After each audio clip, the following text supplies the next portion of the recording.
Muy buenas tardes, extremadamente amados estudiantes. Empiezo consultándole si ustedes tienen alguna pregunta que hacerme. Y veo la mano de David Urbano. Profesor, buenas tardes. Me acaba de votar el Zoom. Estaba escuchando la lista y me votó por mi internet. Ya recién he llegado a mi cuarto y también para avisarle que la lista de delegados ya lo dejé en secretaría. Falta que el delegado suplente nomás vaya a firmarlo, ya estaría. ¿Quién es el delegado suplente? Presente. Ya, por favor, acérquese al área para estampar su firma en ese documento importante, que no sé para qué sirve, pero bastaba que una comunicación, pero la gente quiere que se le firme físicamente los documentos de eso. Ah, te estás dirigiendo allá, me parece, ¿no? ¿O no?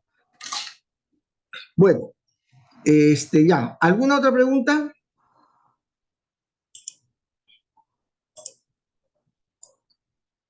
¿No hay ninguna consulta que hacer?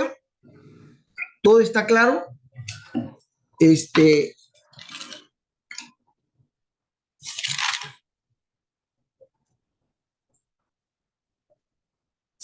yo ayer me olvidé de expresar algo respecto a la exposición de David.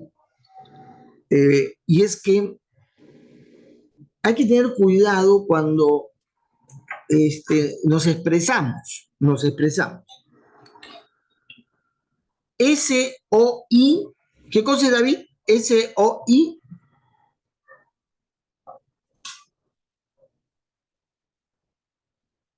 David, ¿estás? David Urbano. Sí, sí soy. ¿Qué cosa es S-O-I? Tú dices soy. ¿Qué cosa es soy? Sí. Sistema de interacción.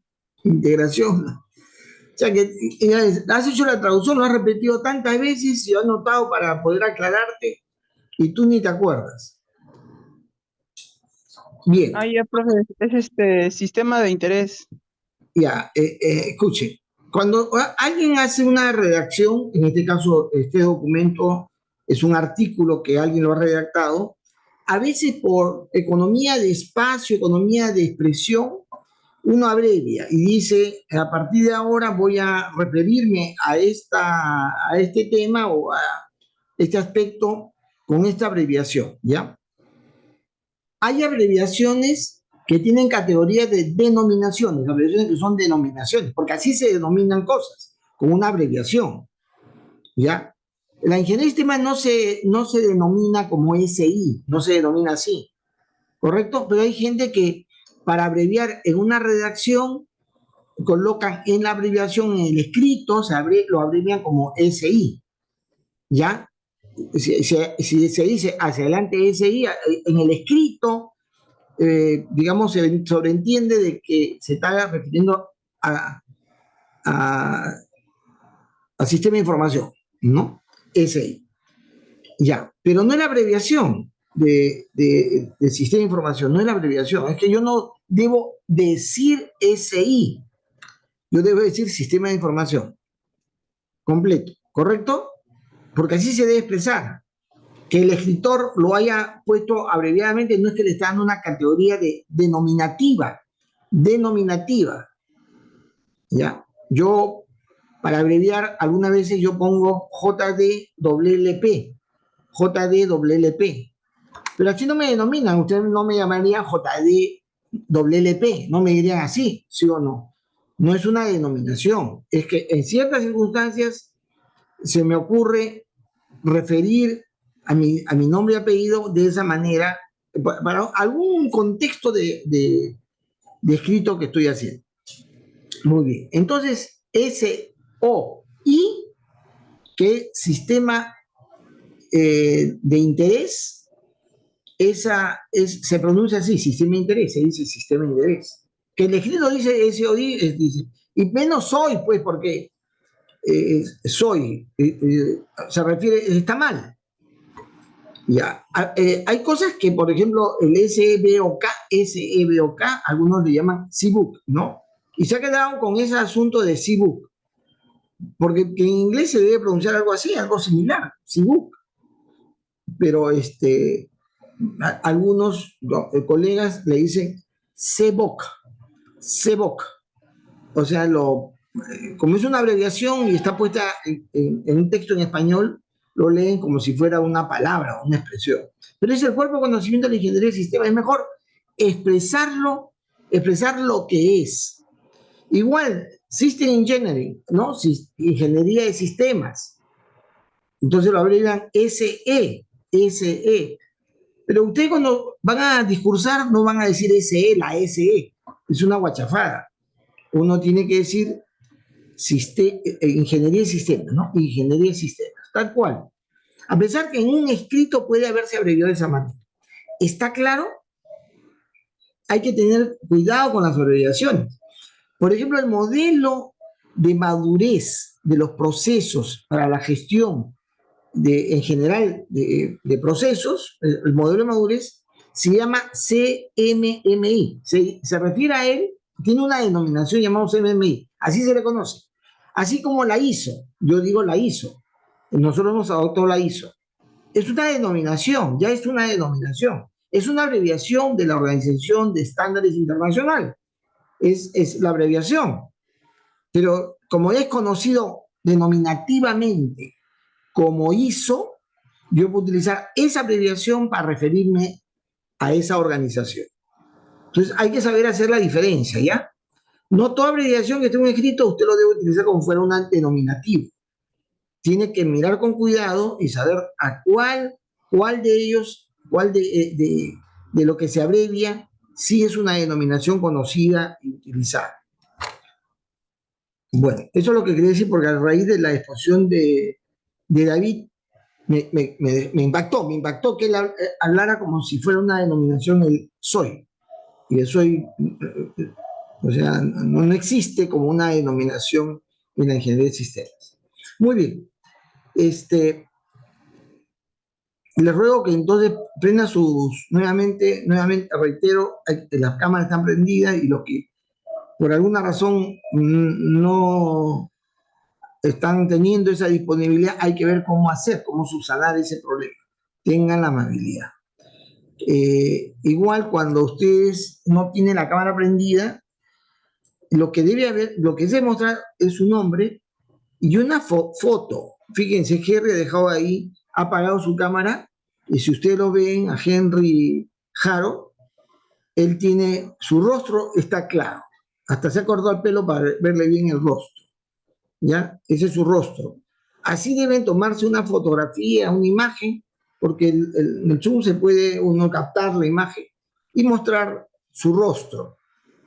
Aunque en clase vamos a tener siempre la cámara prendida. Muy bien. Listo. Siempre en la disposición de que puedan ustedes, ante cualquier duda que hubiera, preguntar libremente. ¿Eh? Muy bien. Vamos entonces a nuestro tema.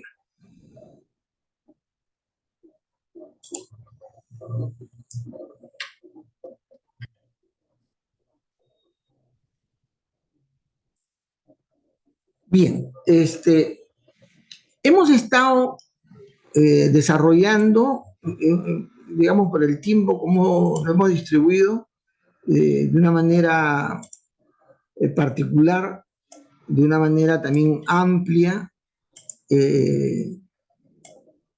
este concepto, esta categoría conceptual al que le llamamos enfoque y sistema, porque se utiliza mucho y en especial el que hace ingeniería de sistemas, que está metido en cualquiera de las ramas de sistemas, esto es una categoría de gran importancia, utilizado por medio mundo, pero nosotros no debemos tener confusión cuando lo usamos.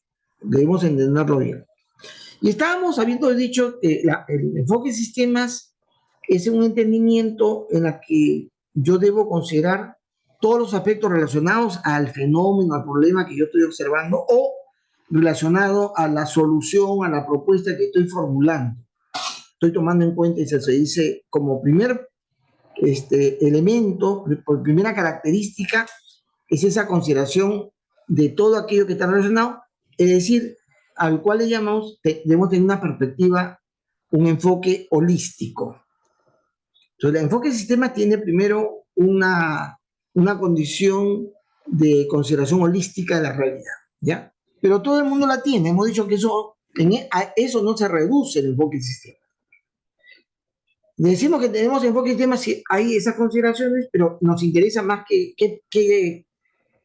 qué aspectos están ahí vinculados al problema que vemos, sino que nos interesa saber cómo esos aspectos se relacionan entre sí y se relacionan ante el problema que veo, ¿ya? Que observo, que quiero estudiar. Eso me interesa, holísticamente. Luego, yo articulo mi visión, mi enfoque, por ejemplo, dice enfoque porque como si me enfocara yo con un lente a algo. El enfoque debe darse articulando esa realidad, ese fenómeno, ese problema, articulando como si fuera un sistema. Y para articular como fuera un sistema, debe utilizar esos elementos, esos aspectos que están considerados en la definición del sistema. Y así debo describir. Y luego hemos dicho, para poder tener una comprensión efectivamente, como enfoque de sistemas, debo aplicar ciertos principios.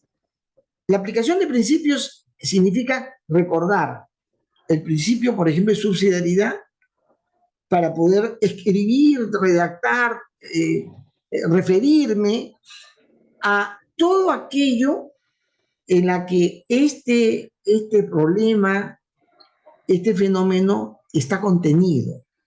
Porque eso que yo observo es parte de algo, A ese algo tengo que describirlo. Y no es parte de un algo nomás, son de varios algos, ¿no? De algunos entornos, pertenece a algunos entornos. Y yo me debo referir, si tengo un enfoque de sistema, referirme a dónde pertenece. Porque siempre un sistema, cuando yo lo describo, no está completo en sí mismo. Siempre hay algo más. Por ejemplo, yo utilizo los principios, todos esos principios de determinismo, interacción, en fin, equifinalidad, esos 4 principios, yo los utilizo para poder desarrollar una claridad en lo que yo observo y digo, esto ha sido observado, estudiado, presentado con un enfoque del sistema, porque he aplicado el principio. Lo he descrito como si fuera un sistema y he considerado todos los aspectos relacionados. Pero hemos mencionado además que ese ejercicio que hasta la aplicación de esos principios es, digamos, elemental, es necesario una persona que se introduce al campo de sistemas para poder exhibir que tiene un enfoque de sistema, utiliza esos aspectos, digamos, esas consideraciones, y también esos 4 principios es suficiente. Y hemos dicho, pero a veces nos tenemos que abordar temas un poquito más complejos o un montón más complejos. Entonces ahí procuramos aplicar, no siempre es posible hacerlo de manera cabal, los llamados principios en la que se basan los sistemas complejos. Y uno, hemos dicho, es la pervasividad. Y la pervasividad se refiere a que ese entendimiento de las relaciones que hay se debe entender en términos de influencias que tienen diferentes grados de intensidad, ¿no? Porque cada interacción, cada actuación que se da de cada componente de un sistema va a generar un efecto sobre el resto de diferente intensidad, ¿no? Va a ser distinto y va a depender de una serie de factores que ya hemos mencionado. Ese principio significa que yo tengo que tener claro que hay una dijimos en las relaciones hay una jerarquía de relaciones, pero esa jerarquía no es en virtud de una posición y una consideración de poder, de ubicación, no, no, no. Tiene que ver esa jerarquía en relación al efecto que puede tener sobre el resto, que depende de estos factores que cuando yo tengo un enfoque de sistema basado en un entendimiento desde el punto de vista de la complejidad, yo lo voy a describir con cuidado en esos aspectos condicionantes, ¿no? En las condiciones donde se da la relación, en la forma como se da esa interacción, en el canal que se produce, los obstáculos que se presentan, etc. Y también ustedes van a ver que en la dinámica de sistemas es muy importante no olvidarse que cuando se da un efecto de un componente a otro componente, hay un retardo, hay un retardo. Es muy importante tener en cuenta que los efectos que se dan por una participación de un componente dentro de un fenómeno determinado no se da en paralelo, en el mismo instante del efecto que éste va a producir en otro. Se va a dar en el instante siguiente o subsiguiente o mucho después. Va a depender del tipo, ¿no? De la distancia que hay entre el influenciador y el influenciado, del camino que recorre, ese canal por donde va la influencia, etc.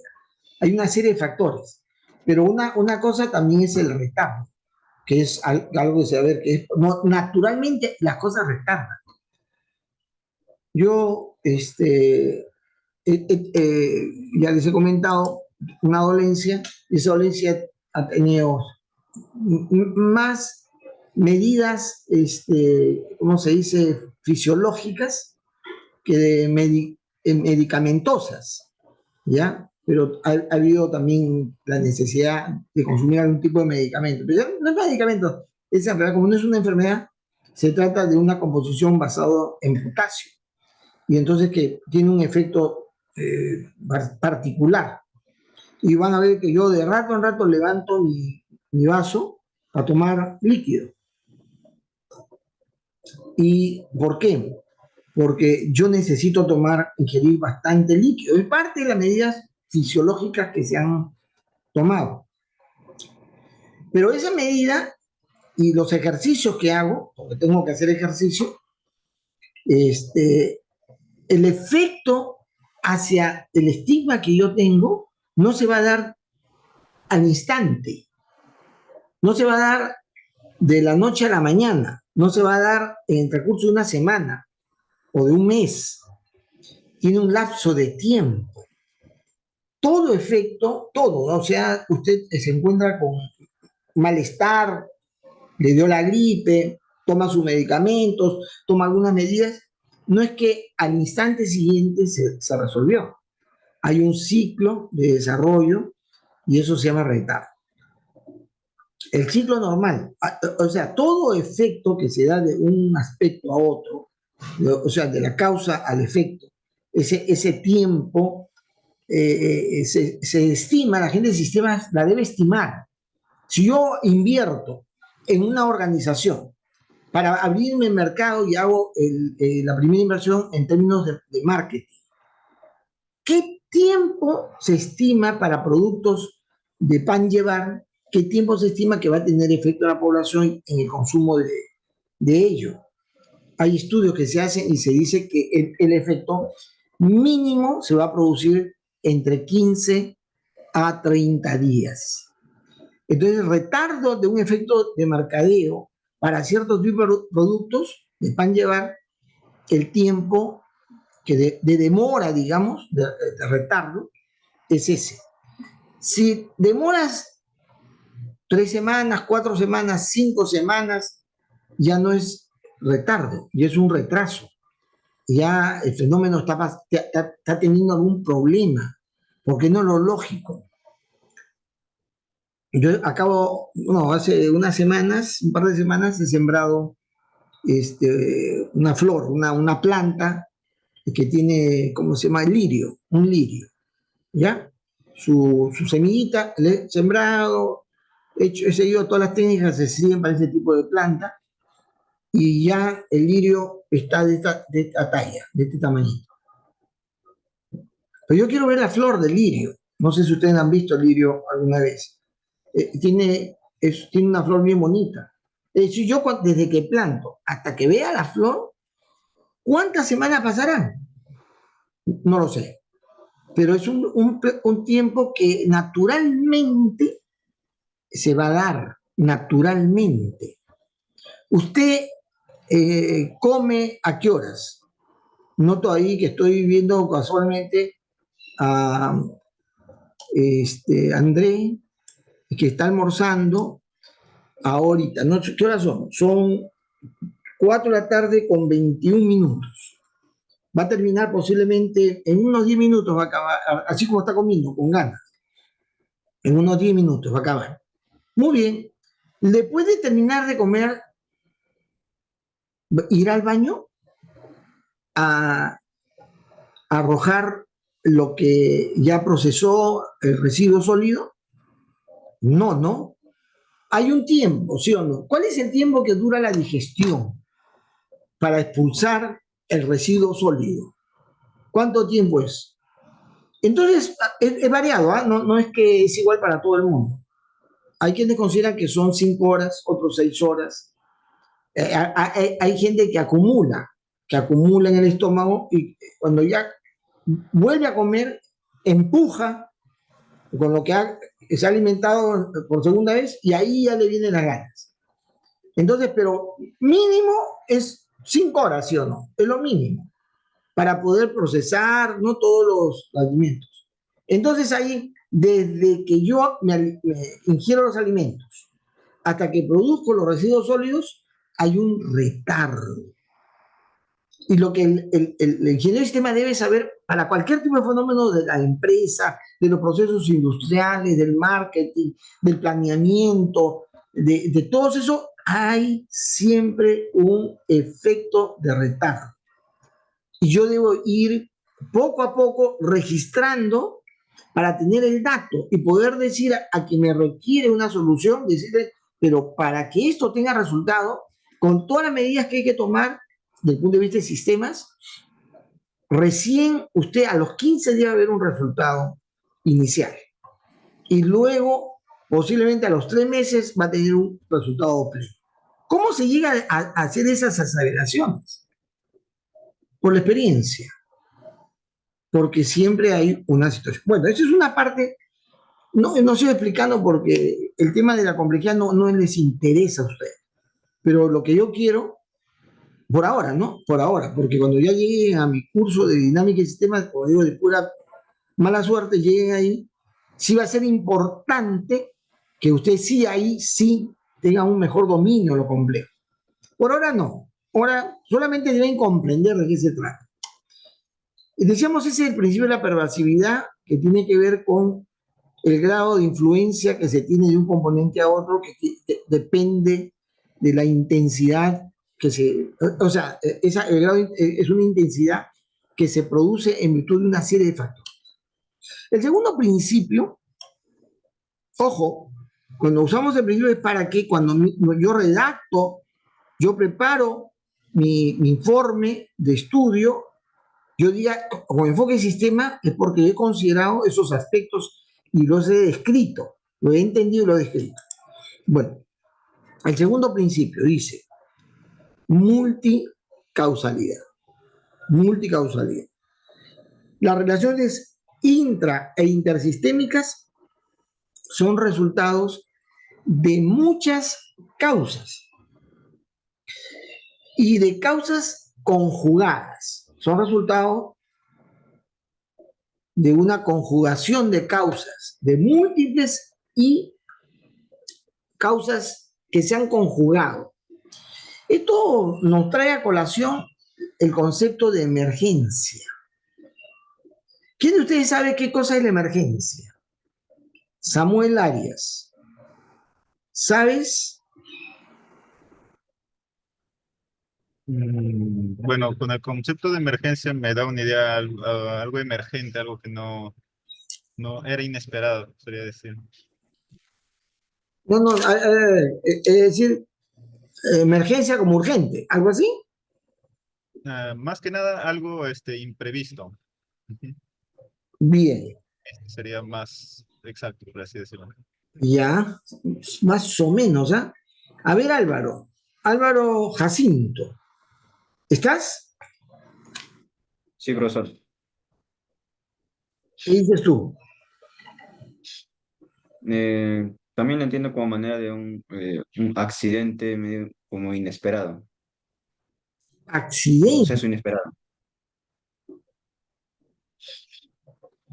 A ver, no sé si está en la posibilidad Rivas Plata, el alumno Rivas Plata, de responder esa, esa pregunta. Presente, profesor.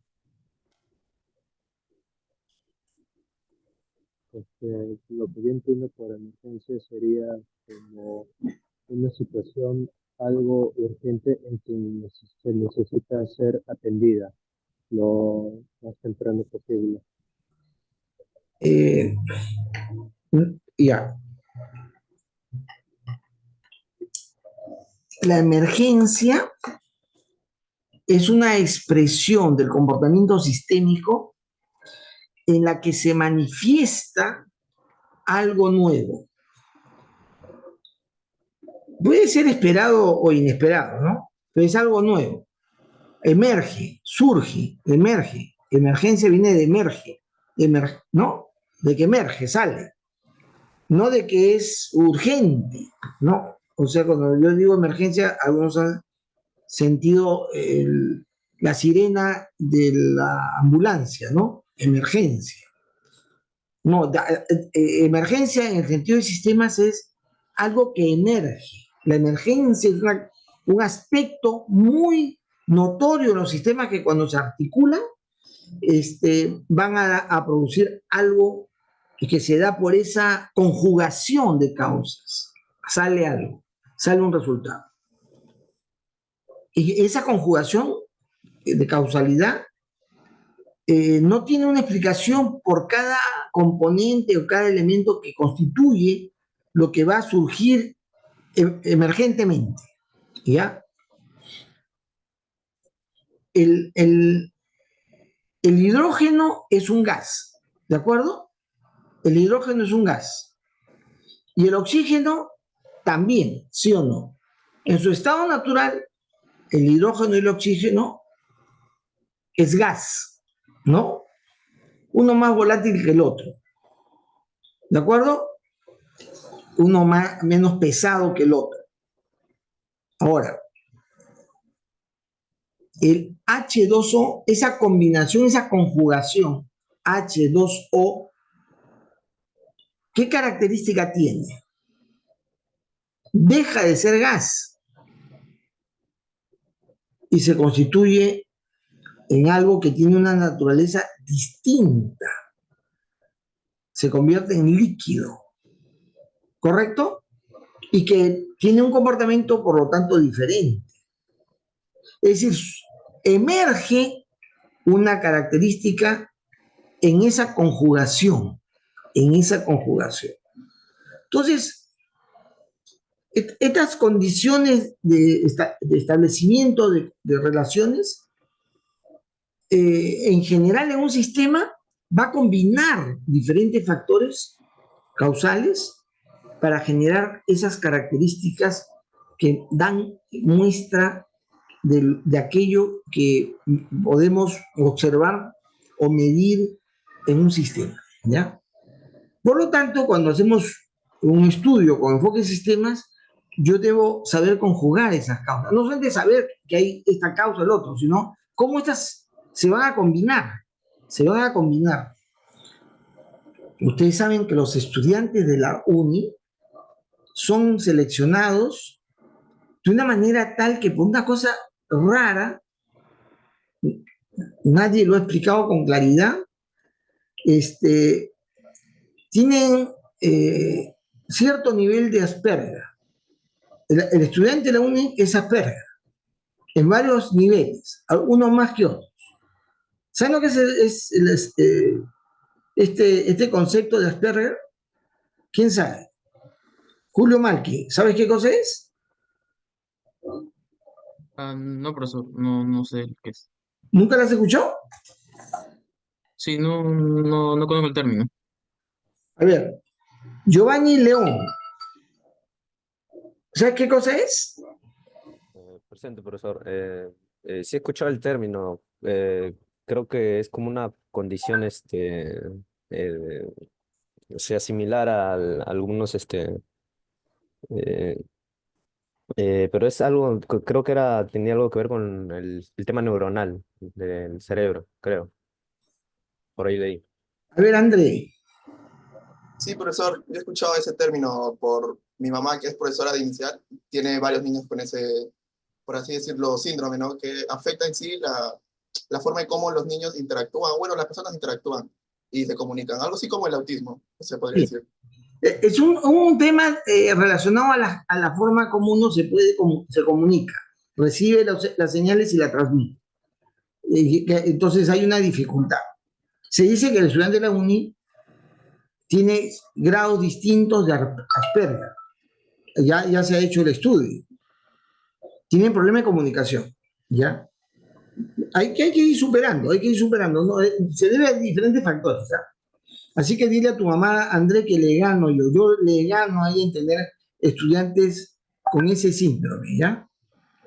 Por favor, le dices, el profesor ya te ha ganado en cantidad de estudiantes que tienen esta zona. Entonces, el tema es de que esa condición que se da, esa característica, está constituida no solamente por la predisposición neurológica, ojo, y usted sabe que una predisposición neurológica es una predisposición genética o no genética. Es una predisposición que puede ser evolutiva, condicionada, puede ser así.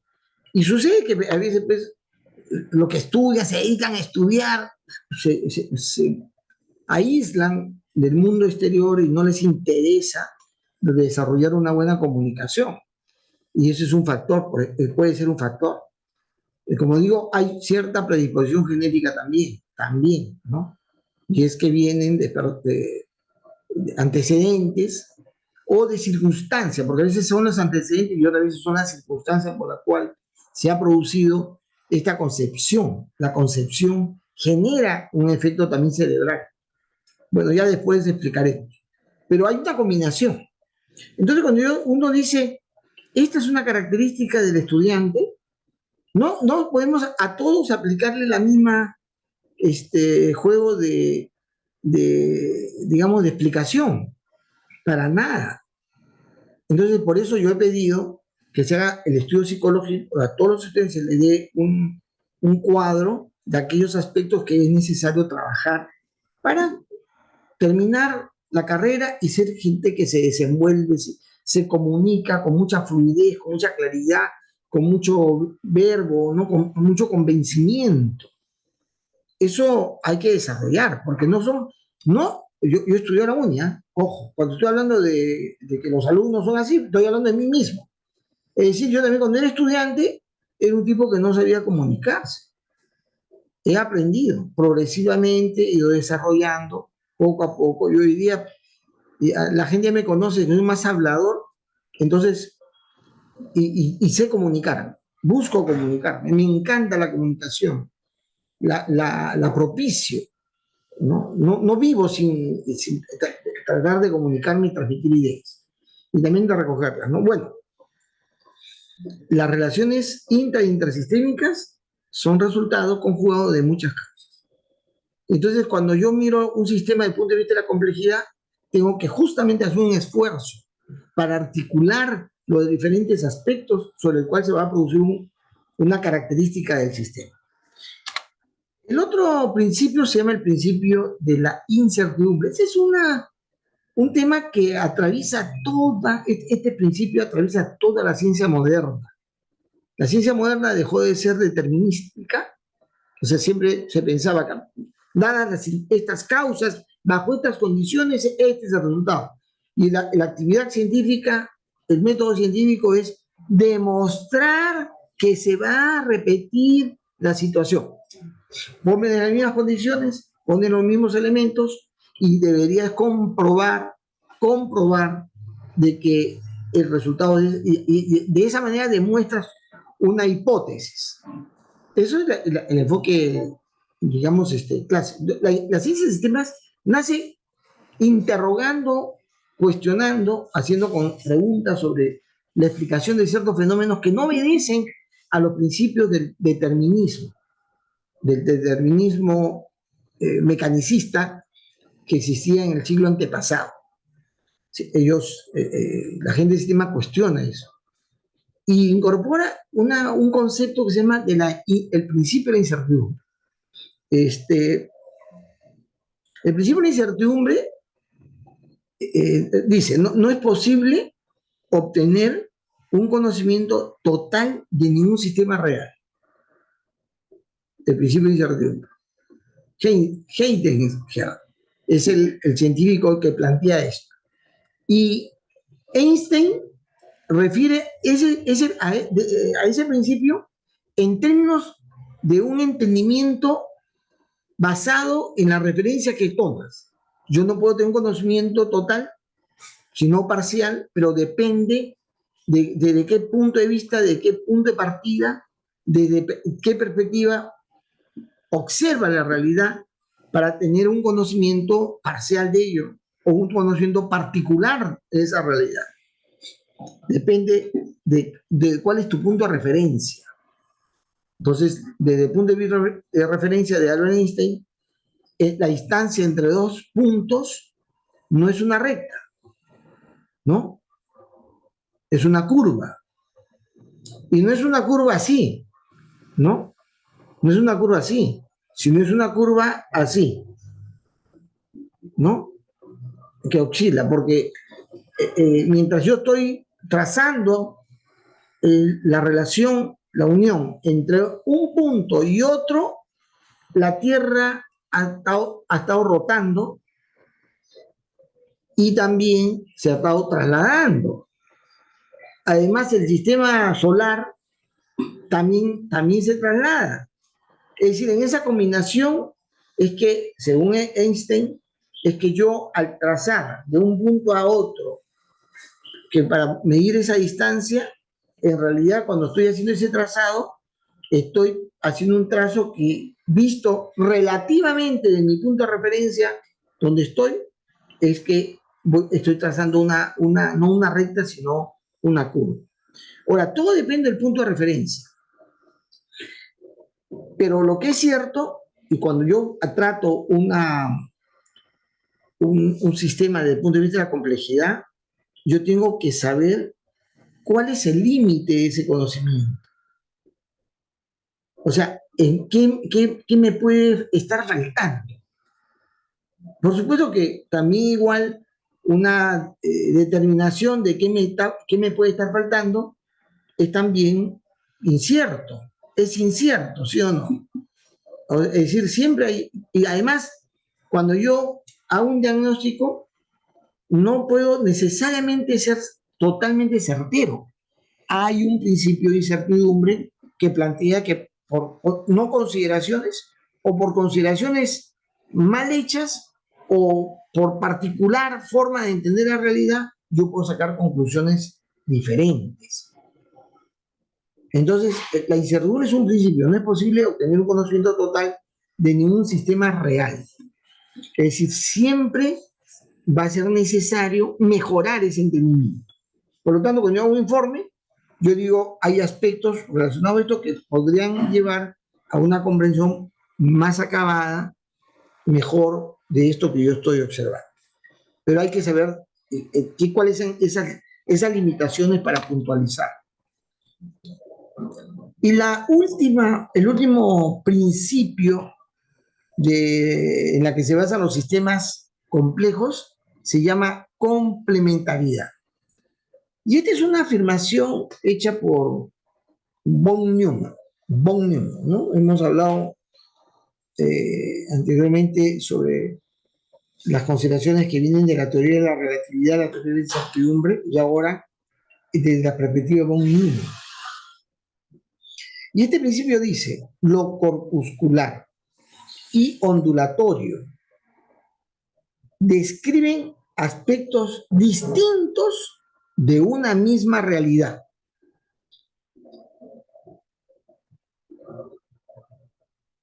Como ustedes recordarán, en la secundaria le describieron a este personaje, von Neumann, y seguramente le contaron en la secundaria de que con la nueva ciencia aparecen varias tendencias, varias corrientes de entendimiento de la realidad. Una de esas es la teoría llamada corpuscular y luego la teoría ondulatoria. Es la teoría de Schrödinger, que forma parte de esa escuela de la teoría ondulatoria, basada en un entendimiento de la realidad sobre niveles potenciales, ¿no?, de energía, con cierto grado de probabilidad. Bueno, es una discusión muy fuerte. Si el entendimiento de la realidad es mejor desde el punto de vista del entendimiento de las características corpusculares, o sea, de cada aspecto sobre el cual yo trazo una observación, identifico una observación, eso es la mejor forma de observar la realidad, o es mejor ver la realidad, su comportamiento a partir de la regla que produce dicha característica. ¿Ya? Esa discusión fue una discusión larga en la ciencia, ¿no? Siglo pasado, sobre todo.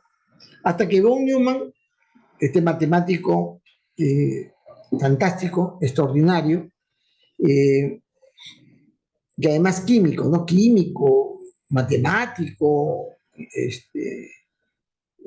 experto en temas atómicos, en fin.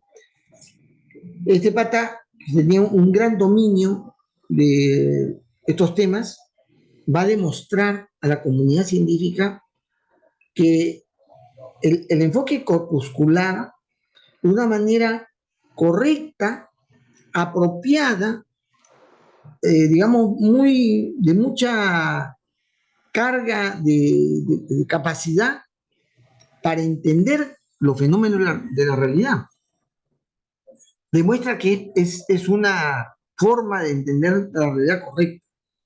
Y también en esa misma, digamos, locución que va a realizar en un evento de ciencias, va a demostrar también que el enfoque ondulatorio es una manera también de entender la realidad, pero desde una entrada distinta. Está la entrada del álgebra de los fenómenos, el álgebra de los fenómenos. O sea, la lógica que encierra, digamos, la manera como se produce el fenómeno. Y entonces, lo que sale de esto del principio de complementariedad es que cuando hay algo complejo, hay que mirarlo, hay que estudiarlo, hay que interpretarlo, hay que juzgarlo desde diferentes puntos de vista y quizás desde diferentes métodos de estudio, que son estas dos líneas de desarrollo científico, tienen dos formas distintas de acercarse a la realidad. Entonces, cuando yo tengo una propuesta de entendimiento con un enfoque de sistemas, lo que estoy haciendo es incorporando diversos puntos de vista, ¿ya? Cuando un trabajo tiene diferentes puntos de vista que han sido articulados para que cada uno de ellos aporte a ese mejor entendimiento, se dice que también estoy cumpliendo una de las reglas para que, es decir, calificar al trabajo como un enfoque de sistemas. Bien, está claro entonces. ¿Alguna duda, una pregunta respecto a los principios, al enfoque de sistemas? Es decir, a partir de ahora, usted que ha entendido, cuando usted me haga un trabajo, va a estar, digamos, caracterizado por querer usted plasmar un enfoque de sistema, porque ya sabe de lo que se trata. ¿Está bien?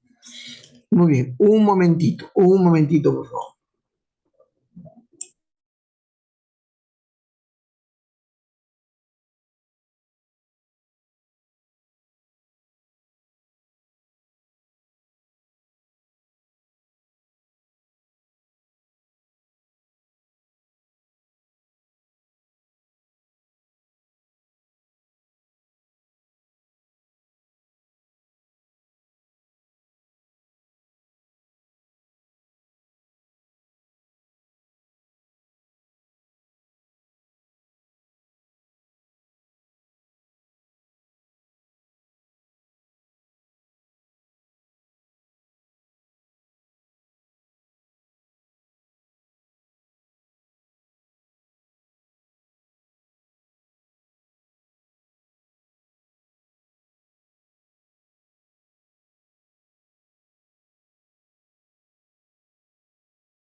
Disculpen, jóvenes, pasó una emergencia. Esa era la contra cuando uno está cerca de la familia. Bueno, el enfoque de sistemas, ¿no? ¿Para qué nos sirve tener una base, un entendimiento de sistemas en general?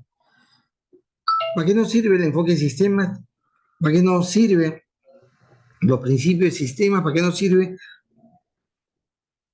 la formación en sistemas? Esto es muy importante porque, digamos, es una pregunta elemental, básica. La gente no va a decir, hay mucha gente que dice, la ingeniería de sistemas no sirve, es mejor hacer software. Eso no dicen, ¿no? Así en nuestra cara pelada nos dicen, ahí sí hay cosas que hacer, pero ¿qué hace el ingeniero de sistemas? Bueno, ¿para qué nos ayuda tener un entendimiento articulado, completo, con los elementos metodológicos, las tecnologías que utiliza la ingeniería de sistemas? ¿Cuál es el propósito? En primer lugar, nos va a facilitar, nos va a proveer cosas, elementos, aspectos, para que podamos hacer el diseño y planear sistemas de cierto grado de nivel, ¿eh? No de cualquier sistema, sino de sistemas organizacionales o sistemas sociales. Esa capacidad nos va a dar. ¿Qué vamos a ver nosotros cuando ustedes sean profesionales? ¿En qué van a estar metidos? En temas normalmente organizacionales. Pero algunos van a escalar, van a querer ver temas de desarrollo regional, o como la vez pasada estuvo requiriendo una persona en las redes que quería alguien que le ayude para formular temas en la gestión de los mecanismos que permitan tomar medidas frente al cambio climático, ¿no? Porque cuando hay cambios se prevé ciertas cosas y entonces va a tener un efecto sobre el medio ambiente, un efecto sobre las condiciones de salud de la gente, y entonces hay que tomar medidas. Si yo estoy preveyendo, se está enfriando o se está recalentando el sur del Perú, es probable que el tema de la pesca tenga un efecto, suceda un efecto. Hace poco, acuérdense que los peces que habían en nuestro mar se han ido a Chile, se han chilenizado, ¿sí? O sea, ¿qué les atrae en Chile? La temperatura, el cambio de temperatura. Pero eso es por un efecto que se da. Entonces, si tú tienes una capacidad, o sea, has desarrollado habilidades en la perspectiva de sistemas, vas a poder sí entender, no se te va a hacer un nudo, no te vas a asustar, no te vas a traumar por meterte un tema que tiene ese grado de complejidad que hay que abordar. Nunca tú solo, no porque tú conozcas todo, no, para nada, pero sí vas a poder acercarte a esos temas. La ingeniería de sistemas, ¿no?, con su enfoque, nos va a facilitar el diseño y el planeamiento de sistemas sociales y organizacionales y quizás cosas mayores, ¿no? También nos va a permitir modelar y simular el comportamiento de fenómenos complejos. Acá en la facultad hay dos cursos importantes que no deben dejar de hacerlo bien, porque es una exigencia que tiene el mercado.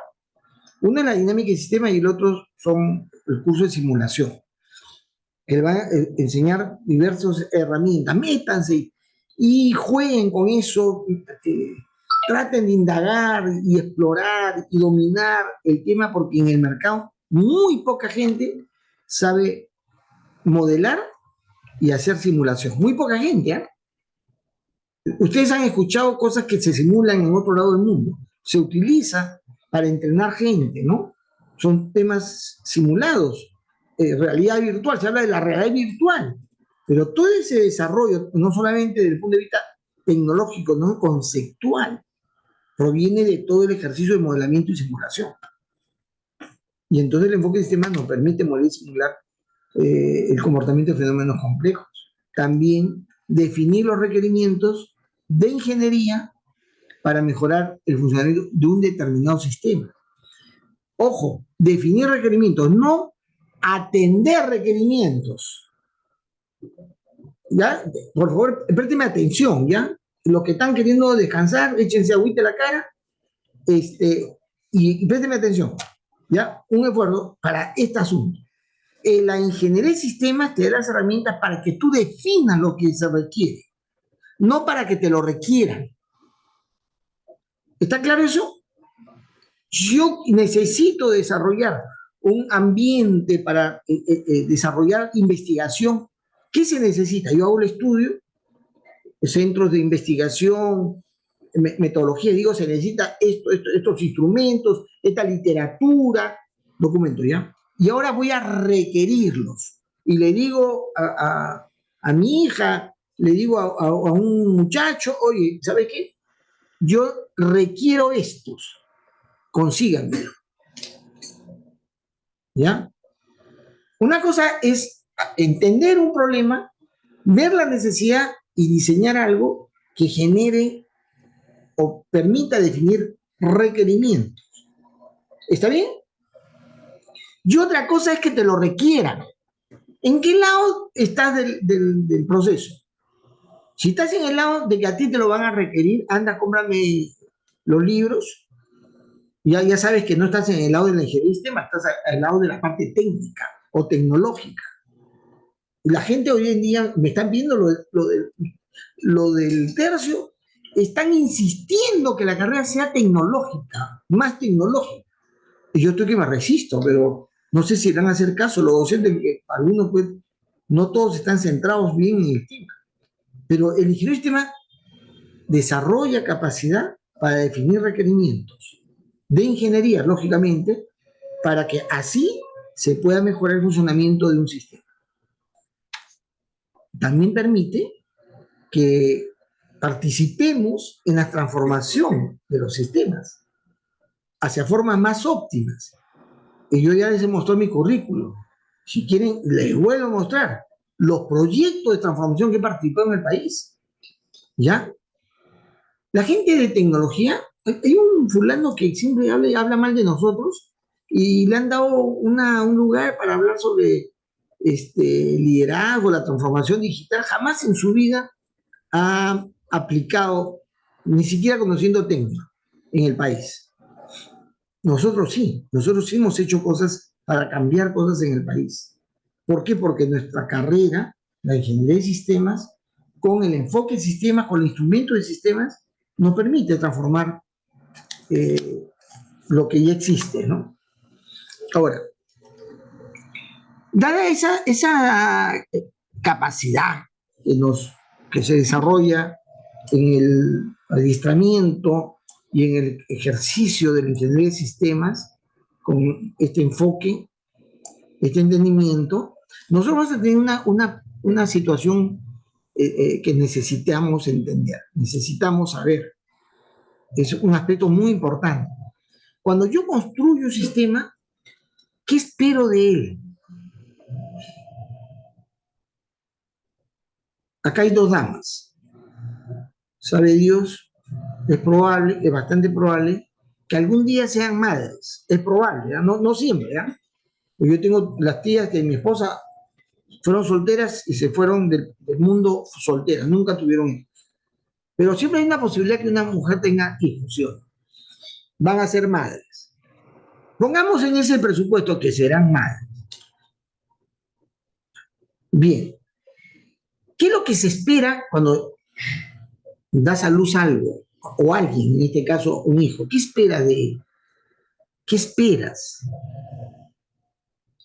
Yo pongo el ejemplo de la madre, porque es la madre la que tiene más preocupación de lo que va a suceder con él.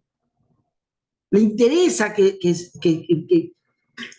llegue a tener un nivel de desarrollo humano, ¿sí o no?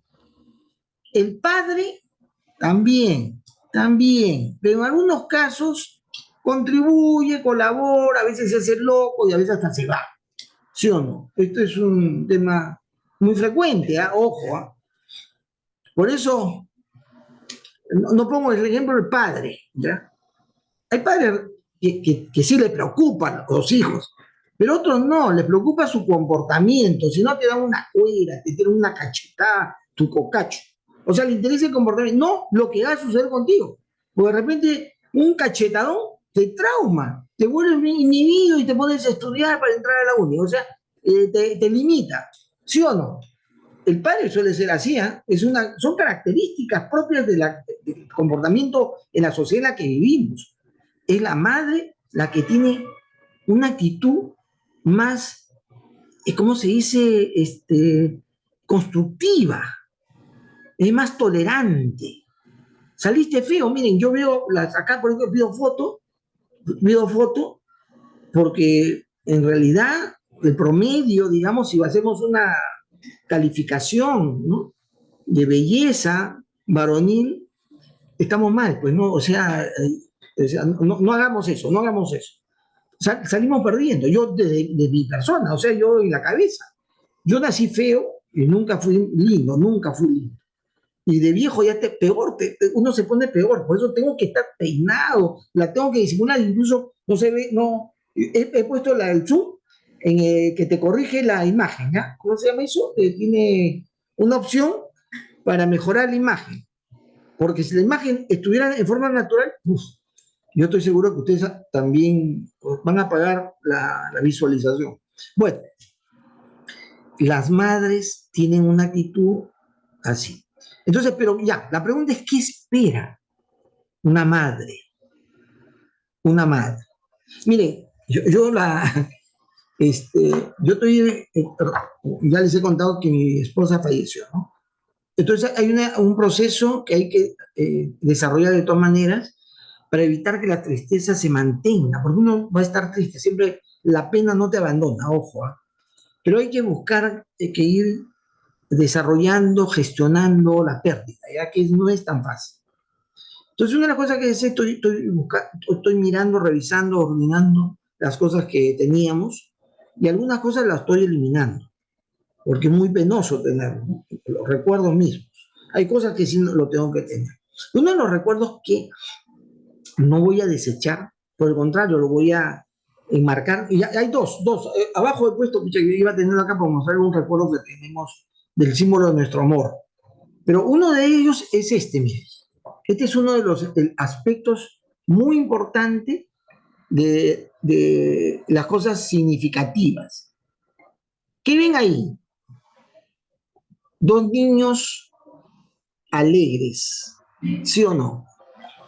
¿Qué esperas de tus hijos? Que sean felices, ¿sí o no? Si algo compensa el sacrificio, el desvelo, el gasto de dinero, la preocupación, la tensión, ese sentimiento de culpa porque le ha dado un correazo, todo eso, ¿qué cosa lo justifica?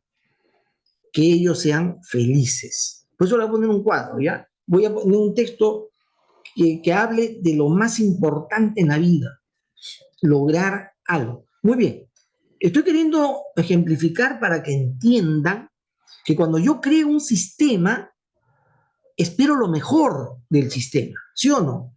Procuro llevar el sistema, conducirlo, es decir, controlarlo, supervisarlo, para que llegue a tener su mejor desempeño. Finalmente, el sistema se realice plenamente, ¿ya? En la familia es la felicidad, ¿sí o no? La felicidad no es una situación del instante, ¿eh? Porque esa fotografía muestra un instante, pero la felicidad no es un instante, es una manera de hacer la vida, que tiene varias características. Algún día les daré una charla al respecto de lo que yo creo, cómo la vida se califica por ser feliz. No es porque no haya tristeza, no es que no haya tensión, no es que haya discusión. Ahí vieran en redes cómo me insultan, cómo me tratan. Hasta el tercio ¿Qué cosa quiere? Rebélense a los estudiantes, rebélense, exíjanle, le dice el tercio a los estudiantes. Me la ponen difícil, pero parte de la vida y de la felicidad está también con eso, ¿sí o no? De tener que bregar con situaciones a veces complicadas, ¿no?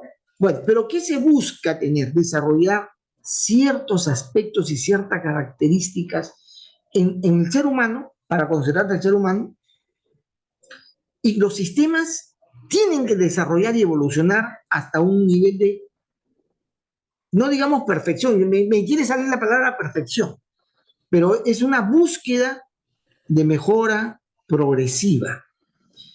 ¿Qué características debe tener un sistema? De inicio, de base, estable, estabilidad, estabilidad. Es un término que ustedes todavía no lo comprenden, porque están en la época de su vida en la cual están todavía resolviendo cierto proceso de inestabilidad que se produce desde la pubertad, ¿no? En la pubertad empieza un desarrollo en la cual hay un sentido de inestabilidad todavía para definir la profesión, para definir lo que uno quiere hacer, a quién orientar el sentimiento. Uno empieza enamorándose de alguien y luego sigue con otro o con otra, ¿no? O sea, no se define todavía y la mayoría tiene experiencias sentimentales una vez, dos veces, en fin, bien raro. Mi hija es un caso raro, mi hija sí tuvo su primer enamorado, se enamoró de él y se casó con él hasta ahora, todavía no se divorcia. Espero que no se divorcien nunca, pero están bien casos rarísimos. Mi esposa estuvo enamorados antes, la que fue mi esposa, y yo también tuve mis enamoradas. Entonces, parte de la condición de búsqueda progresiva de estabilidad. ¿Hay inestabilidad, sí o no?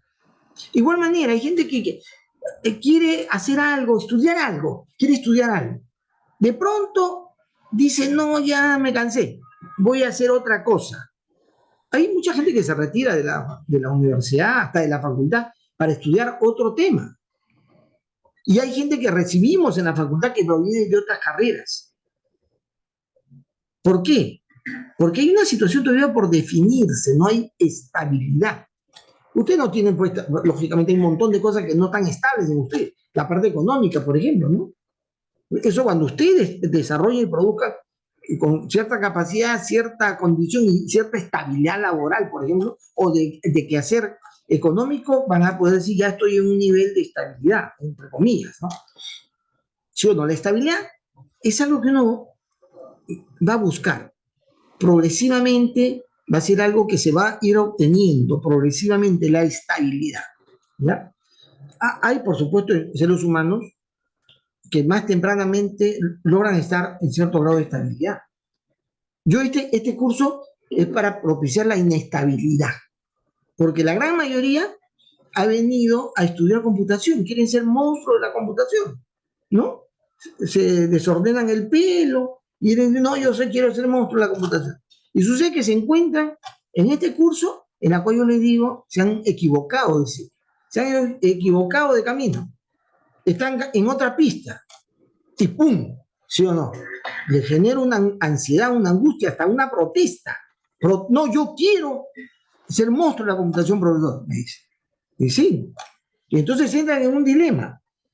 Inestable, inestabilidad. Y de pronto hay un porcentaje.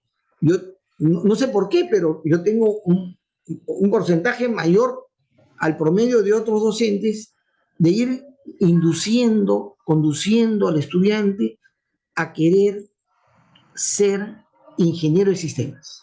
No lo quiso originalmente, pero ese cambio significa también un desarrollo producto de una situación de inestabilidad. La estabilidad tiene ciertas características, ¿ya?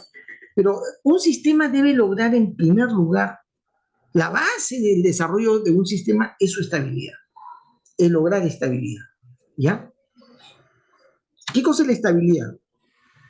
Es una característica de los sistemas que se ve, se observa cuando una acción externa lo perturba o lo estimula. En sistemas, estimular es sinónimo de perturbar. Y yo lo entiendo porque, bueno, casado, jefe de proyectos grandes, y se hacen equipo de trabajo, a veces llegan al equipo, chicas muy lindas, bien bonitas, y uno se siente, no sé si decir estimulado o perturbado. No sé, es ahí donde yo sí entiendo por qué los de sistemas han dicho que perturbación y estímulo es lo mismo. Ahí lo entiendo. Porque, de verdad, uno se siente estimulado, pero a la vez es perturbado. El sistema es lo mismo. Genera un efecto igual. Y se dice que un sistema es estable cuando una acción externa pretende a uno estabilizarlo, desestabilizarlo, o pretende a uno perturbarlo, o pretende a uno estimularlo, y el sistema responde manteniendo su funcionamiento de manera eficaz. Se dice que el sistema es estable. Ahora, valga la aclaración, ¿eh? Los que se han dormido no van a responder la pregunta cuando le tome el examen. La estabilidad es una situación que no se alcanza jamás en forma completa. Jamás. Y acá viene una explicación muy importante en la observación bertalánfica de los naturalistas. Es que los sistemas van a constituir a lo largo de toda su vida, y que lo vamos a llamar en todo su ciclo de vida, pequeños microciclos de vida, ¿ya? En la que, en el caso de los seres vivos, entran a tallar dos factores, un factor anabólico, repito, un factor anabólico y otro factor catabólico, ¿ya? En cada ciclo de vida juegan en una actitud aparentemente dialéctica, contraria, pero en realidad, visto en el fondo bien, dialógica, es decir, se requiere lo anabólico, lo anabólico requiere lo catabólico y lo catabólico requiere lo anabólico. ¿Qué cosa es lo anabólico? Es aquello que produce, genera algo anabólico, genera células, genera energía, genera vida, ya genera crecimiento, anabólico. Y catabólico destruye, elimina, mata. ¿Ya? Entonces, permanentemente, el ser humano, sus células mueren. Todos los días nuestras células, muchas células han muerto. Pero todos los días nacen otras células. ¿Sí o no? Hay procesos catabólicos y hay procesos anabólicos. Todos los días se nos cae el cabello, todos los días, y todos los días nos crece más cabello. ¿Correcto? Esa es una lógica natural. Se dice que cuando lo anabólico es infinitamente mayor a lo catabólico, surge la vida. Surge la vida.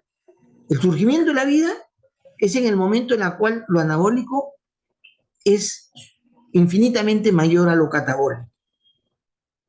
Y nos llega la muerte cuando lo catabólico es infinitamente mayor a lo anabólico. Esto es muy importante. Y en el proceso del inicio y el final de la vida de un sistema vivo, hay un desarrollo de lucha o de complementación entre estos dos aspectos que se dan, la producción y la destrucción. Ahora, que si no se destruye, no se puede producir, ¿sí o no? Para poder mantenerse bien, se tiene que caer la piel para poder generar otra y mantenga la tersura, ¿no? La finura de que uno tiene, ¿no? Tiene que haber ¿Sí o no? Tiene que haber catabolismo. Si no hay catabolismo, no podría darse la vida. Necesitamos la muerte para poder mantener la vida. ¿Está claro eso? Yo me tengo que morir, es un necesario que yo me muera. Obligatorio, ¿sí o no? ¿Qué pasaría si no nos muriéramos? Los seres humanos tenemos que tarde o temprano morir. Es una necesidad, casi es una obligación, casi es un deber morirse, ¿sí o no? Para dejar que la nueva vida ocupe ese lugar, ese espacio, ese oxígeno, ¿correcto? Y en general, en grueso, en acumulado, la vida va progresando. O sea, lo que éramos pues hace 300 años, 500 años, no es lo que es hoy en día. Es morir y vivir, morir y nacer, morir y nacer, morir y nacer. Se desarrolla en la transmisión de capacidades una mejor vida, supuestamente, ¿no? Bueno, entonces, decíamos, hay una condición anabólica y catabólica. Y este hecho se produce en cada microciclo de vida. ¿Cuál es el primer microciclo de vida? Cuando tu papá, ya no sé si están grabando, ¿no? Ya casi digo a lo feo. Cuando te concibieron, ¿ya? Te concibieron. Cuando te concibieron, ¿qué pasó? El espermatozoide fecundó el óvulo, ¿no? Sí saben eso, ¿no? Muevan la cabeza para yo saber si están claros en eso. Porque hay gente que no sabe que eso sucede. Pero bueno, el espermatozoide, ¡pum!, cogió uno, ¿no?, de los millones que se dan, ¡pum!, uno de ellos, bingo, o sea, logró la meta y fecundó el óvulo. Ahí empieza el primer ciclo. No, algunos dicen que antes de eso hay un ciclo, hay un ciclo de vida, que es el momento de las condiciones psicológicas y de la preconcepción. Porque si te han concebido bajo ciertas condiciones de temor, de vergüenza, a escondidas, en fin, sentimiento de culpa, esa concepción te da cierta característica. Pero si fue en medio de la aceptación, de la alegría, del placer, en fin, de un ambiente hermoso, tu concepción te da condiciones distintas. Algunos dicen que antes de la concepción hay una condición de un ciclo de vida de la preconcepción. Yo sí comparto con esa gente, sí, es verdad. Hay características que provienen justamente de la predisposición. Bueno, pero ¿qué pasa primero? Se llama cigoto, pero el cigoto es una etapa de cigoto. Es decir, ¿qué cosa es el cigoto? ¿Qué es el cigoto?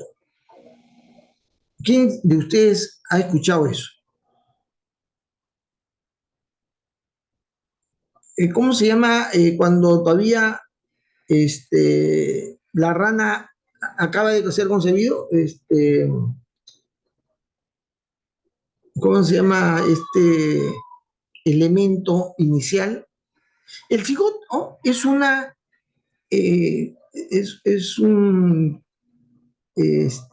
componente básico del ser, básico. Es como una pequeña lombricita que está generando recién. Y una vez que termina de desarrollar ciertas características internas, van a empezar a querer formarse ciertas formas, otros elementos. Y se dice que se termina la etapa de cigoto y se inicia la etapa embrionaria. Recién ya más o menos se va a constituir o se va a tener formas preliminares del ser vivo que se está desarrollando. Entonces hay una etapa embrionaria, un ciclo de vida. El cigoto, desde que el esperma, digamos, ¿cómo se dice?, fecunda al óvulo. eso aparece ahí. Y entonces hay una situación de adaptación, de búsqueda, de que los elementos que están constituyendo tengan un grado de estabilidad.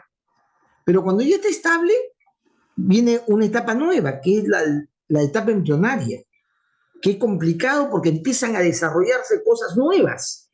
Y entonces ese elemento básico sufre cambios y hasta que ya llega a un estado ya de definición, como se dice, formativa, ya regular. Y empieza una nueva etapa, la etapa del feto, ahí se dice que ya está el feto, ¿correcto? Siempre se empieza en caos y se termina en un grado de estabilidad, pero ese grado de estabilidad da lugar a una nueva etapa que es caótica y hay que desarrollar una situación hasta que llegue a un grado. Cuando ya el feto ha logrado un nivel de estabilidad, se siente contento, feliz, el feto está, pues, ¿cómo se dice? En un estado ingrávido, ¿no? Ingrávido, no siente la gravedad, no siente el peso, no siente el fastidio, está en una temperatura riquísima, feliz. O sea, no hay etapa en la vida o en el que uno se ha sentido más cómodo. O sea, claro que ustedes no se acuerdan, pero el momento más cómodo del ser humano es cuando está en el estado ya de desarrollo fetal para el nacimiento. Cuando estás lo más cómodo, calentito, rico, temperatura siempre regulada, con tu aire acondicionado, mejor dicho, estás ahí conectado, no tienes que ni siquiera mover la mandíbula, hacer esfuerzo alguno para alimentarte, te viene el alimento así facilito, no tienes que empujar para desechar lo que has comido, en fin, ¿sí o no? Es una condición fantástica. Yo quisiera volver a ser un pre-nacido, ¿no? Un pre-nacido. Urbano, ¿qué pasa? Es por eso que cuando la persona se siente mal se pone en estado embrionario, como, o sea, Sí, como el bebé está. fetal, se dice, fetal. En estado fetal. Sí. Bueno, el tema es de que esa es una de las condiciones más lindas, feliz. ¿Y qué pasa? Termina esa etapa, ese ciclo de vida, ¿sí o no? Ese microciclo de vida. Y vas a nacer. Muy poca gente al nacer no llora. Levante la mano los que no han llorado al nacer. Levante la mano los que no han llorado al nacer. Ahí está. Víctor David no ha llorado. Lo han tenido que resucitar seguramente luego de haber nacido. Bueno, ¿qué es lo que pasa? Te encuentras en ese nuevo microciclo, iniciando un proceso nuevo. Tú tienes que controlar tu temperatura, tienes que aprender a hacer, ¿sí o no? Si no te mueres. Ya depende tu capacidad de succionar para que te puedas ingerir tus alimentos, ¿no? Y se sufre, es difícil. Si te dejaran abandonado, ¿serías capaz de sobrevivir? Para nada, ¿sí o no? Solamente el dolor estomacal te mataría ante la falta de alimento. El frío te mataría. Pero esa entonces es una etapa nueva.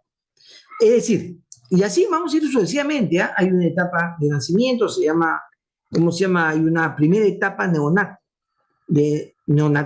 La etapa neonatal se le llama.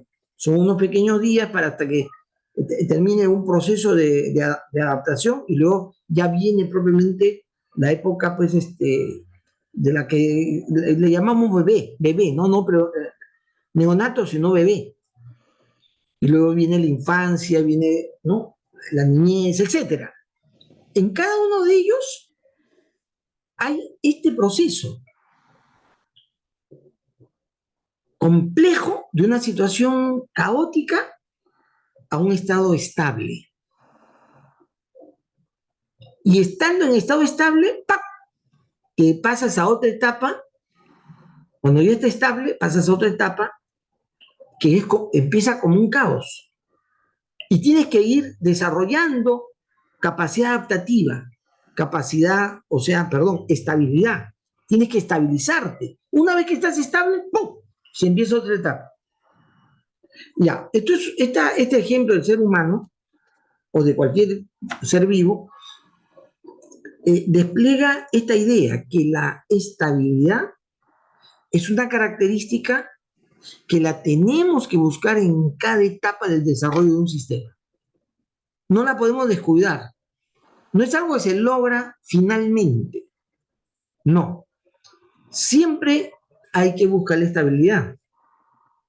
Miren, yo ya estoy viejo, ¿no? Tengo más de 70 años. Ya es estable, profesor, ya es usted estable. Tranquilos, ¿no? Serenos. No. Yo tengo que tener medicamentos a la mano, medicamentos, porque tengo una arritmia bipolar errática. Es decir, cuando yo estoy bien bacán, porque ya tengo mis ingresos, mi renta, en fin, ya digo, ya llegué a la estabilidad económica. Miércoles, tengo que cuidar de una nueva manera de entender la estabilidad. Tengo que estar estable. Bueno, entonces, la estabilidad es una característica de los sistemas que se expresa o se manifiesta cuando una acción externa perturba, pretende perturbar o estimularlo a uno, y el sistema responde manteniendo su funcionamiento de manera eficaz. Se dice funcionamiento eficaz es porque mantiene perspectiva del objetivo, mantiene la perspectiva del objetivo. La estabilidad es la característica de sistemas más difícil de conseguir, el que más recursos requiere, cuesta más. Establecer una condición de estabilidad cuesta más. Es lo más complejo que se da en el comportamiento sistémico. Siempre es la base para las demás características. Una vez que tiene cierto grado de estabilidad, ya se pasa al desarrollo de tu capacidad adaptativa. Si ya estás estable, ya es posible que el sistema se pueda hacer ajustes para adaptarse, para tener desarrollo de adaptabilidad. Ahora la adaptabilidad, ojo, cuando se habla de sistemas adaptativos, complejos adaptativos, no se vayan a olvidar que la adaptación tiene dos líneas de acción. La adaptación tiene dos líneas de acción. Uno es que el sistema se cambia, busca cambiarse para adecuarse al mundo que lo rodea, al ambiente en el que se encuentra, ¿no? Eso es capacidad adaptativa. ¿Está bien? Cambia de color, cambia de forma de hablar, etc. ¿Ya? Se adapta, se dice se adapta. Pero también la adaptación, la capacidad adaptativa, se da cuando el sistema transforma, cambia el mundo que lo rodea para poder sobrevivir, mejor actuar, tener éxito. ¿Ya? ¿Está claro eso? Cuando se dice capacidad adaptativa es que capaz de cambiar el medio, tienes capacidad para cambiar el medio donde vas a estar y te vas a desenvolver para poder sobrevivir, y eres capaz de cambiar tú. Igual, ejemplo familiar, pues, yo me casé con una persona totalmente distinta a mí. Ella era una evangélica bien conservadora. Yo era evangélico también, pero yo me crié en La Victoria, en el Porvenir. Mi mamá era empleada del hogar y entonces yo paraba en la calle. Yo he sido niño en la calle, yo he sido piraña. Cuando le dicen pirañita, yo volteo. ¿No? Alguien dice piraña, yo me siento aludido. ¿Ya? Arrebatador, en fin, palomía, pero me crié en La Victoria. Mi lenguaje era horrible, soez. Era evangélico, ¿eh? A pesar que era evangélico, pero era soez. No podía decir 20 palabras si no le añadía 3 lisuras, 3 diminutivos de expresiones que se suele usar en el lenguaje de la calle. ¿Ya? Entonces, las condiciones que se dan en el medio, va uno a adquirir ciertas condiciones y características, ¿correcto?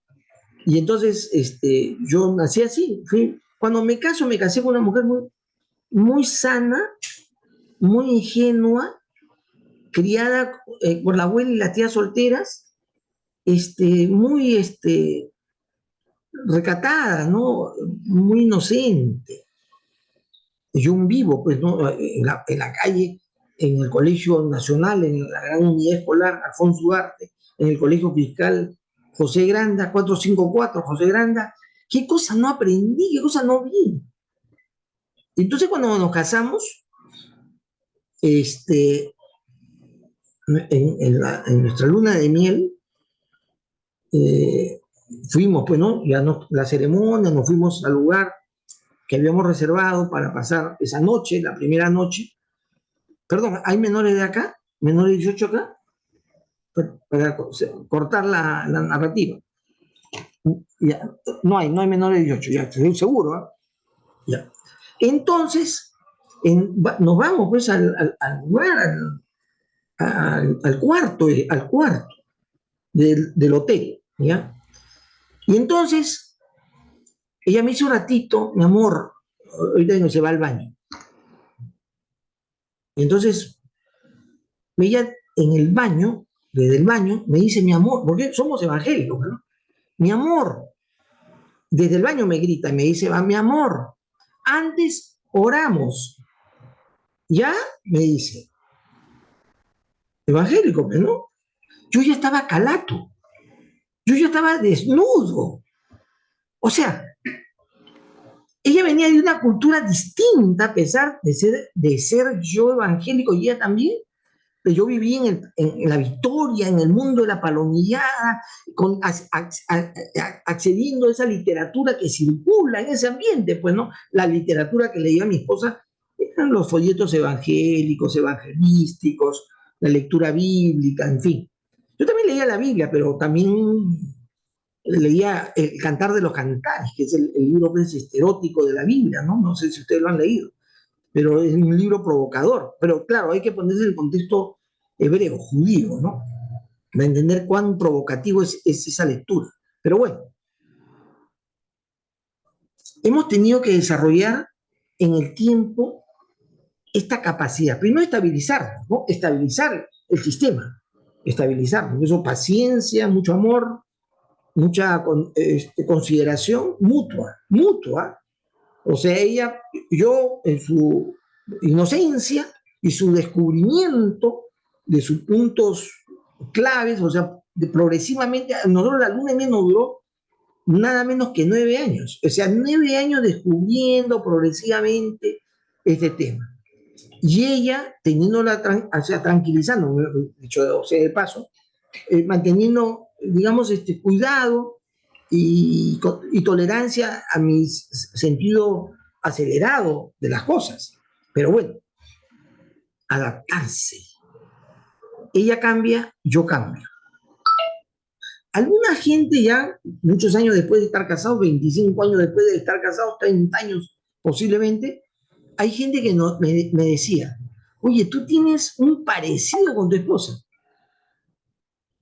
Sí, porque en ese proceso adaptativo yo adopto ciertos gestos, ciertas expresiones. Y viceversa, ella también.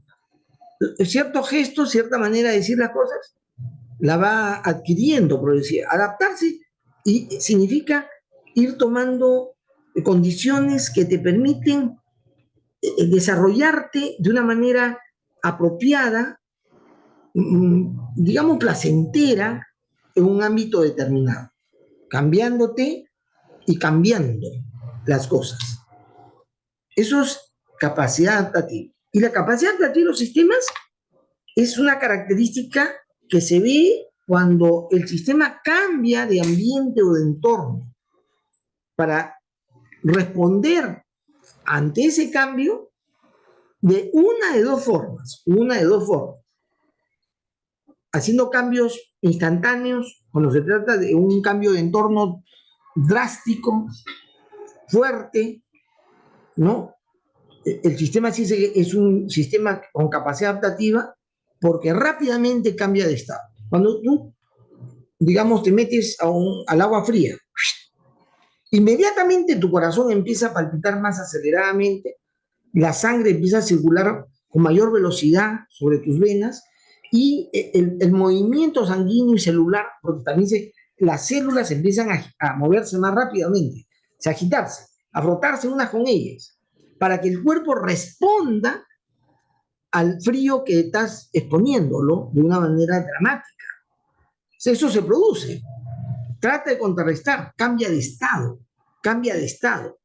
Cuando el frío al cual lo estás metiendo, porque te metiste al agua fría, te tiraste a la piscina sin calcular que estaba bien frío, genera ese cambio de estado. Sale de la piscina, te pone la toalla y vuelve a su estado anterior. A su estado anterior. La sinergia que generaste se va desarrollando y progresivamente volviendo al estado anterior. Cambio de estado. Cuando los cambios son drásticos, el nuevo entorno drásticamente cambia, hay cambio de estado y luego retorno a la normalidad. Pero hay otros cambios que se van a dar progresivamente, poco a poco. Usted, por ejemplo, cuando ingresa a la universidad, a la facultad, era de una forma. No se peina, quizás ni siquiera se asea completamente, se le ve descuidado, a veces medio pareciera que recién se levantó la cama, en fin, van a ver, yo estoy he hecho tomas de ustedes para mantenerlo en el tiempo, de tal manera cuando estén en el último año y tengan la mala suerte de caer en mi curso, ingeniería empresarial, si estoy vivo aún, ciclo de vida, no se olviden, el factor catabólico ya es mayor que el anabólico en mi caso. Ya se me cae el pelo y no se recupera mucho. Bueno, si estoy vivo, yo les voy a mostrar su fotografía. Se van a sorprender y van a querer negar que esos son ustedes. No, profesor, disculpe, usted ha cometido un error. Ese no soy yo. No, acá en el Zoom sale su nombre, no va a haber ninguna duda acá. Pero van a ver cómo cambian, porque se van a adaptar progresivamente hacia una condición distinta, incluso en la forma de hablar, en la forma de expresarse. Poco a poco van a ser prácticamente obligados, porque el entorno en el que están requieren que ustedes progresivamente vayan adoptando características que les va a perdurar en el tiempo. Cuando los cambios son rápidos, cambio de estado drástico, retorno a la normalidad. Cuando los cambios son progresivos, lentamente y en largo tiempo, hay una evolución dinámica del sistema. El sistema va adquiriendo dinámicamente características nuevas, del cual difícilmente se puede desprender. La adaptabilidad no es tan complicada como la estabilidad es más traumante, requiere más recursos, más esfuerzo. La adaptabilidad también no es tan fácil, pero es menos complicado, menos costoso que la estabilidad. Cuando ya tienes un grado de estabilidad, vas a poder desarrollar esta otra característica de los sistemas que es la eficiencia. Y la eficiencia es una característica de los sistemas que se observa cuando el sistema es exigido, es obligado a mejorar o a replantearse el propósito que tiene. Cuando se le exige eso, el sistema responde cuando es eficiente, manteniendo atención al nuevo objetivo o al objetivo que se está replanteando, y además utiliza apropiadamente todos los medios que tiene. Se dice economía de medios, no porque reduce los recursos y los medios, sino los utilizas óptimamente. Se dice cuando haces eso que mantienes objetivo y administras, gestionas tus medios de manera eficiente ante la mejora, ante la exigencia y mejora o de cambio de propósito, se dice que el sistema es eficiente. Y son escala. La eficiencia es más fácil de desarrollar si ya tienes un desarrollo de capacidad adaptativa, ¿no? Y lógicamente la estabilidad siempre la debes revisar y siempre debes fortalecer. Y por último, la última característica del niño, de este niño que hemos construido, es la sinergia. La sinergia es una característica en la que se ve cuando el sistema es requerido para una actuación completa, integral. Y ahí es ahí donde emerge cosas nuevas, cosas sorprendentes, como han dicho, inesperadas, en la cual se puede decir que el todo es mayor que la suma de las partes. Y como ven en esta flechita, este proceso de producción de estabilidad, de adaptabilidad, de eficiencia y sinergia, se tiene que dar en cada etapa, ¿no? En cada microciclo de vida del sistema, en cada, ¿no? Ese desarrollo se debe dar. Y, digamos, esto jamás termina, se termina cuando el sistema deja de existir, así de simple. Decíamos, estabilidad requiere mucho esfuerzo, mucho recurso, muy complejo. Adaptabilidad también difícil, pero no tanto como la estabilidad. La eficiencia es más fácil, pero la sinergia no requiere ningún esfuerzo, ningún esfuerzo. Se produce como efecto del alto grado de estabilidad, de adaptabilidad y eficiencia que tienes. Aparecen cosas nuevas, sorprendentes. Y lo sorprendente es de que nos vamos a ir de la clase. Muy bien, nos encontramos la próxima semana. Ya nos da tiempo para decirle que tienen alguna pregunta. Ya la próxima clase les voy a decir la pregunta. No se olviden cumplir con las tareas que se tienen. Gusto de tenerlos y gracias por hacerse el presente. Nos vemos en la próxima semana. No falten, por favor. Y no me exijan la presencialidad. Gracias.